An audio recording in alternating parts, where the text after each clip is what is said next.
falar dessa questão da tarifa de 50% que acabamos de tomar, né? Entre aspas, porque não começou ainda, seria em 1º de agosto, mas da qual fomos ameaçados pelo presidente americano Donald Trump. Isso vai realmente passar? Vai vingar? Será que tem chance do nosso presidente retalhar? Como é que a gente pode ser afetado? Bom, a primeira coisa que a gente tem que pensar é que os Estados Unidos são o nosso segundo maior parceiro comercial. Eles só perdem para a China. Então entendam que do dia para a noite, a partir de 1º de agosto, tudo que a gente exporta para o mercado americano poderia ficar 50% mais caro, no mínimo, tá? Porque isso não exclui possíveis tarifas setoriais. Tem um setor de aço, por exemplo, que ele acha que tem que ter mais tarifa. Aí tarifa o mundo todo, mais 20%, por exemplo. Então seria esses 20% mais os 50% que a gente tem de tarifa. E aí o americano, ao pegar aquilo que ele importa do Brasil e ver que está tudo mais caro, ele tenderia a substituir. Então, ao invés de pegar o café do Brasil, ele pega o café da Colômbia, por exemplo. E aí a gente tenderia a mandar menos exportações para lá. Só que a gente não exporta para os Estados Unidos porque o brasileiro acha lindo o cabelo do Trump. Não, a gente exporta para lá porque é um mercado muito bom, eles compram da gente. Na hora que a gente para de exportar para lá, porque ninguém quer importar, porque o preço está mais alto, no curto prazo, a gente até pode ver preços mais baixos no mercado interno aqui do Brasil. A gente exporta muita carne para os Estados Unidos, exporta muito café, muita soja, de repente não pode mais exportar, tudo isso fica retido aqui no Brasil no primeiro momento, você pode ver preços mais baixos no mercado interno, num primeiro momento.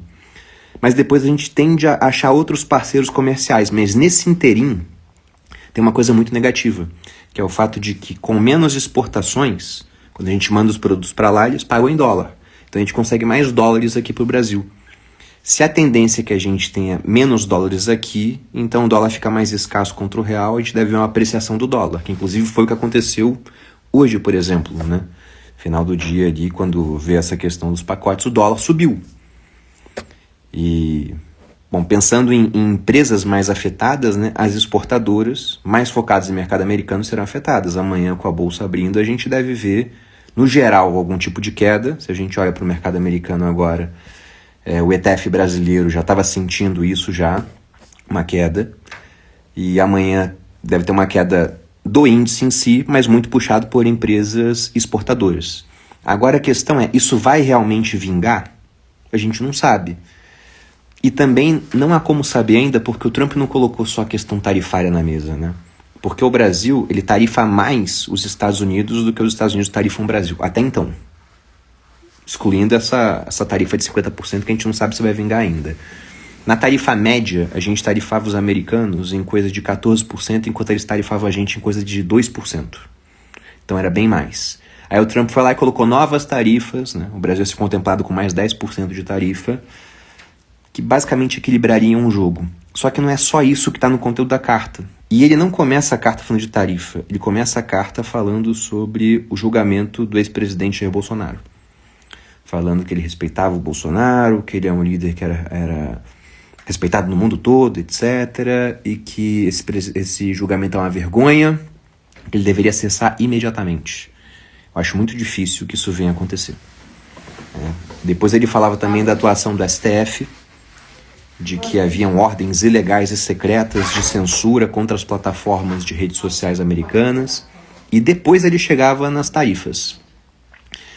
O Trump ele tem uma estratégia de negociação, isso está no livro dele, né? A Arte de Fazer Negócio, The Art of the Deal, e eu já tive a oportunidade de ler. Eu já li mais de um livro do Trump, li esse e li um outro que ele escreveu com o Robert Kiyosaki. E ambos são totalmente dispensáveis, tá? Não são livros bons. Eu posso resumir a arte da negociação no seguinte sentido: você começa negociando botando os dois pés no peito, aí quando você tira um, por outro lado, parece que eles venceram. Então você chega e faz uma grave ameaça, aí de repente você vai lá e tira um pouquinho disso, a tarifa não vai ser 50% não, vamos conversar aqui, a tarifa vai ser de 10%. Então vai parecer uma vitória do outro lado. Então esse primeiro ataque ele tende a ser maior mesmo. E aí vamos ver o que vai acontecer, tem basicamente um período de 20 dias. Perguntaram também, você acha que o governo brasileiro vai retalhar? Eu sei lá o que passa pela cabeça do nosso presidente e dos seus ministros, tá? Até porque eles pensam de uma forma muito diferente da minha. De a gente brincando, pô, tá aumentando imposto, o Haddad gosta, então não vai dar em nada, né? Não, ele gosta de aumentar pra gente, né? Quando vai aumentar contra ele, logicamente ele não gosta. Então eu não duvido de nada. Eu não duvido de nada. Porque pensando em reciprocidade, com essa taxa de 50%, eles têm uma taxa mais alta do que a nossa. Só que aí na carta o Trump ainda fala, né? Olha, se vocês adotarem tarifas recíprocas, por exemplo, tarifar a gente em mais 50, ele fala que tudo que passar, né, a mais de tarifa, ele acrescenta na tarifa que os americanos terão contra a gente. E o ponto é que nós precisamos mais dos Estados Unidos como destino de exportação do que os americanos precisam da gente. Então, acho que não seria interessante retalhar e acho que a melhor coisa a ser feita é negociar para ver o que pode ser feito com essa questão das tarifas. Mas quando eu vi essa matéria, a hora que saiu, eu juro para vocês que eu pensei, era naquele meme do filme Tropa de Elite, né? Quando um dos vilões lá, acho que é Baiano o nome do cara no filme, uma hora ele tá na casinha dele, no morro, ele fala, cara, esse morro tá muito tranquilo. Tem alguma coisa acontecendo. Que era a sensação que eu tinha com o IOF novamente em 0,38, com o dólar caindo, com a Bolsa Brasileira nas máximas, Bitcoin também nas máximas, bateu nova máxima hoje. Aí de repente quando isso acontece, a gente vê, né? Em algum momento o dólar vai dar um susto para cima aqui no Brasil. E essa é a dinâmica. O dólar ele pode descer de escada, devagarzinho em vários momentos, mas quando ele sobe geralmente é de elevador. Então, dependendo do caminho que a gente vem escolher no ano que vem, das providências que forem adotadas pelo governo, eu posso olhar e falar, cara, acho que o destino tá ruim aqui. E eu não pago para ver, não fico até o final. Tá? Então poderia ser isso. Mas o meu cenário base é que o Brasil continua sendo um país mediano. Então a gente nunca vai ser a Suíça, mas também não vai virar a Venezuela. Usando palavras lá do ex-ministro Paulo Guedes, nós somos o país do cercadinho, né? Bateu na banda de cima, tá melhorando muito, volta. Bateu na banda de baixo, tá piorando muito, volta também. E tinha uma outra dúvida pela qual passei, que é, pô, Bruno, e como é que eu posso me defender das tarifas do Trump? A gente não pode querer comprar o guarda-chuva quando a tempestade já começou. Você tem que comprar guarda-chuva em dia de sol. Então, por isso que eu falo, e não é de hoje, que você precisa diversificar o seu patrimônio para não depender apenas de Brasil. Você tem que tirar parte do seu patrimônio do Brasil, ou o Brasil desse dinheiro, tá bom? Eu digo isso pelo seguinte, toda hora você vai ter eventos acontecendo assim no Brasil. A gente está falando agora de tarifa do Trump, dólar subindo, mas há pouco tempo foi elevação do IOF pelo governo.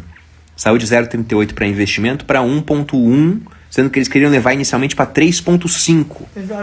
Então é quase um controle de capital, né? Essa taxa pode aumentar pra caramba, até 25%. O IOF ele pode ser aumentado na canetada.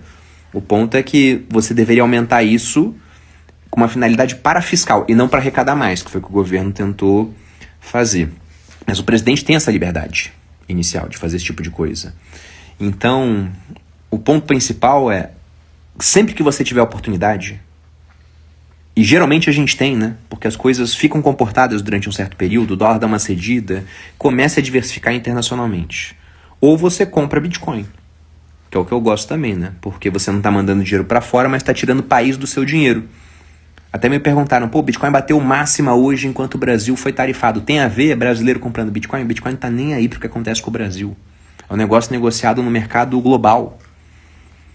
Então, tem muito mais gente olhando para isso, não é só o brasileiro, né? O Brasil é um fluxo mínimo, se você pensa na negociação de Bitcoin. Tem empresa pra caramba comprando, tem países comprando, você tem estados americanos que agora criaram reserva em Bitcoin também, o caso do Texas, né, para comprar. Ele é um caso, há outros estados. Então, é um fluxo próprio, ele não liga para o Brasil. Esse é o ponto. Então, perguntaram por que eu não saí do país. Eu não saí, mas boa parte do meu dinheiro já está fora. E esse é um primeiro ponto, né? Se você pensa na possibilidade de sair do país, seu dinheiro tem que sair antes. É interessante que ele saia enquanto as tarifas são mais baixas e o câmbio está mais controlado do que depois, né? Quando todo mundo fica com medo e quer mandar dinheiro ao mesmo tempo, aí o dólar explode e o governo aumentou o imposto de você mandar dinheiro para fora, remessa, e geralmente nessas horas ele faz isso para tentar manter o dinheiro aqui dentro. Paradoxalmente são as horas onde é mais importante que você tivesse recursos fora, tá? Então, não adianta perguntar o que fazer agora. Já era para estar fazendo isso há 1 ano, 2 anos, 3 anos, 5 anos, desde que você começou a investir. Porque diversificar internacionalmente não é um negócio que você tem que deixar para depois. Você começou a investir, você já pode fazer isso. há uma chance que eu diria que ela é bem razoável de que nada do que está na carta do Trump venha a acontecer. Isso já aconteceu muitas vezes, né? Então, se você tem empresas que você gosta, que você acompanha, e que ainda que essa tarifa ela seja implementada, elas tendem a sofrer menos, eu acho que é interessante sim você aproveitar esses momentos de maior medo para reforçar sua posição. Agora você tem que lembrar que se esse tipo de tarifa começar a valer de fato, e a gente não sabe, há uma chance razoável de que não tenha nada, há uma chance de que isso vá acontecer de fato. Tem empresa que perde o fundamento, que poderia ser um bom investimento e deixa de ser. Eu tenho algumas premissas, né, para vender uma posição do meu portfólio. Porque eu sou investidor de longo prazo, eu invisto desde os meus 17 anos, vou fazer 37 esse ano, então há praticamente 20 anos, faço em agosto. Só que ser investidor de longo prazo, diferente do que o pessoal bota lá, Warren Buffett, nunca vender, né, hold. Não, ele vende pra caramba as posições, ele troca. Quando deixa de fazer sentido, ele vende. Simplesmente é assim. Então, o que me leva a vender uma ação na minha carteira? O primeiro ponto é perda de fundamento. Então, você tem uma empresa, por um certo diferencial competitivo que ela tem, é um monopólio, e de repente ela deixa de ser um monopólio e começa a surgir competição, ela pode ter perdido o fundamento. Geralmente, quando a gente vê isso, o preço já caiu, tá? Você não vai ver isso antes de todo mundo, já caiu alguma coisa, pode cair muito mais. Esse é um dos motivos. Outro é rebalanceamento. Você tem uma posição que ficou muito grande, você acha que ela tem que voltar a ter um tamanho menor no seu portfólio. Aí você vai e vende essa posição para poder comprar mais de outras. Mas só rebalancear pensando em tamanho eu não gosto não. Também tem que pensar na questão do preço.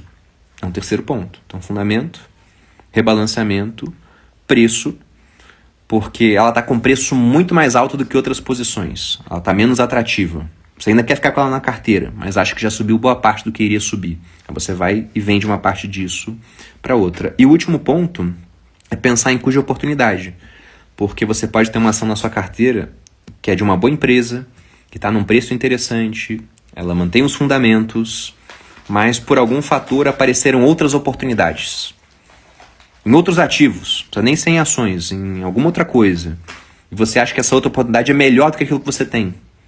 Vai subir mais. Então você pode vender aquilo que você tem para comprar essa outra oportunidade. Durante a pandemia, eu tinha 30% em ações e reduzi para 15%. Eu vendi na baixa. Os preços estavam caindo. Tive prejuízo com isso. Eu anotei o prejuízo para poder usar em compensações de lucro futura, né? Usei esse ano quando eu vendi parte da posição que eu tinha em Melius, né? Acabei com... Não tive que pagar todo o imposto que eu deveria pagar por conta desse prejuízo a compensar. Mas por que eu fiz essa venda? Pô, vendeu na baixa, né? Desesperou? Não, porque eu achei que o Bitcoin era mais atrativo. Aí comprei tudo que eu vendi em Bitcoin.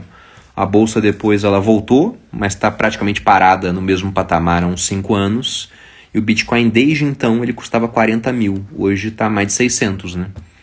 Então ele multiplicou por quase 13 vezes no mesmo período. A bolsa não saiu do lugar, o Bitcoin multiplicou 13 vezes. Então valeu muito a pena fazer essa troca.